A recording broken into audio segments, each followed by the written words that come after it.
آخری سوال آپ سے پروگرام ختم کرنے سے پہلے یہ ہے کہ 150 آدمی پکنک منانے کے لیے گٹھوالے گیا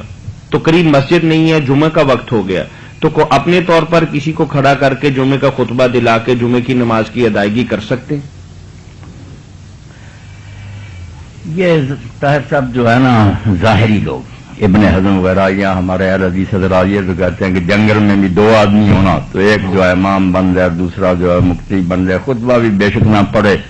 جمعہ ہی ہو گیا، جمعے والے دن وہ 2 ہی نماز پڑھ لے، اس دن ہے یہی نماز. مگر یہ بات درست نہیں معلوم ہوتی کیونکہ تاریخ میں ہم پڑھتے ہیں نا رسول کریم علیہ السلام کا نمونہ بعد میں بھی صاحب آپ نے سفر میں جمعہ نہیں پڑھا، نہ کبھی جمعے کی نماز پڑھائی، نہ خلفائے راشدین نے پڑھائی، آبادیوں میں جہاں مشکل آبادیاں ہوتی تھی وہیں پڑھا گیا جمعہ. اس لیے ٹھیک بات یہ ہے کہ کوئی مسجد ہو کوئی آبادی ہو وہاں کی مسجد میں جو لوگ پڑھ رہے ہیں ان کے ساتھ پڑھنا چاہیے، الگ نہیں پڑھنے چاہیے. جزاکم اللہ خیر.